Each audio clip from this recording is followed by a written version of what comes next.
ተነስተህ ወደ ከተማ ግባና ታደርገው ዘንድ የሚገባን በዚያ ይነግሩሃል አለው። ከእርሱም ጋር ቆመው የነበሩ ሰዎች ንግግሩን ይሰማሉ፣ ነገር ግን በዓይናቸው የሚያዩት ነገር አልነበረም። ሳኦልም ከወደቀበት ተነሳና ዓይኑ ተገልጦ ሳለ ማየት አልቻለም። ሰዎቹም እየመሩት ወደ ደማስቆ ይዘውት ገቡ። በዚያም እህል ሳይበላ ውሃም ሳይጠጣ ለ3 ቀን ያህል ተቀመጠ። በዚያም በደማስቆ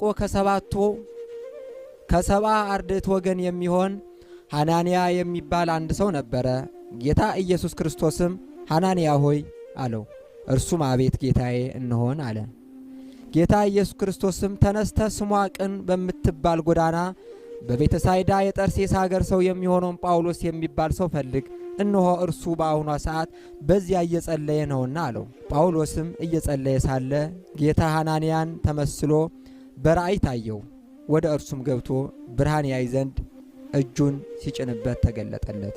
ሐናንያም አቤቱ በኢየሩሳሌም በሚኖሩ ምእመናን ላይ ይህ ነው ሥራው የነበረው ክፉ ሥራ ሁሉ ከብዙ ሰዎች ሰምታችሁ፣ አሁንም በዚሁ ቅዱስ ስምህን የሚጠሩበትን በስምህ ያመኑትንም ምእመናን ወስዶ ያስሩ ዘንድ ከሊቀ ካህናቱ ሥልጣን ተቀብሎ መጥቷልና አለው። ጌታ ኢየሱስ ክርስቶስም አንተስ ተነሳና ሂድ፣ ስሜን በነገሥታት አሕዛብ በመኳንንትና እስራኤል ፊት ያስተምር ዘንድ መርጬዋለሁ። ይልቁንም በስሜ ስላስተማረ መከራ ይቀበል ዘንድ ነግሬዋለሁ አለው። በዚያም ጊዜ ሐናንያ ፈጥኖ ሄደ፣ ወደ ቤት ገባና ወንድሜ ሳኦል ሆይ ወደዚህ ስትመጣ በመንገድ ያነጋገረ ጌታችን ኢየሱስ ክርስቶስ ዓይንህ ይበራ ዘንድ መንፈስ ቅዱስም ይመላብህ ዘንድ ወደ አንተ ልኮኛልና በማለት እጁን ጫነበት። በዚያን ጊዜም እንደ ሸረሪት ድር ያለ ከዓይኑ ረግፎ ወደቀለትና ዓይኑ በርቶ ፍጹም ብርሃን አየ። ከዚያም ፈጥኖ ከተጠመቀ በኋላ እህል በልቶ ጸና። በደማስቆም ከደቀ መዛሙርቱ ጋር ለጥቂት ቀን ቆየ።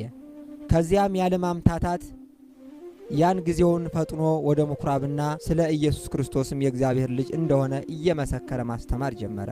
የሰሙትና ያዩትም ሁሉ ይህ በኢየሩሳሌም የክርስቶስ ስም የሚጠሩትን ሁሉ ከዋሉበት አላሳድር ካደሩበትም አላውድም እያለ ሲያሳዳቸው የነበረ አይደለምን? ይልቁንም ከሊቀ ካህናቱ የማሳደጃ ደብዳቤ እያመጣ ምእመናን ወደ ኢየሩሳሌም እየወሰደ የሚያስራቸው የነበረው አይደለምን? በማለት ፈጽመው አደነቁ። ጳውሎስ ግን በደማስቆ ያሉትን አይሁዶች እየተከራከረ ምላሽ ያሳጣቸው ጀመር። ከዕለት ወደ ዕለትም ጸጋ እግዚአብሔር እየጨመረለት ሄደ። ይቅርታውና ቸርነቱ ለዘላለም ይደርብን። የአባታችን የሐዋርያው የቅዱስ ጳውሎስ ረድኤትና በረከት በሁላችን በሕዝበ ክርስቲያን ላይ ጸንቶ ይኑር ለዘላለሙ አሜን።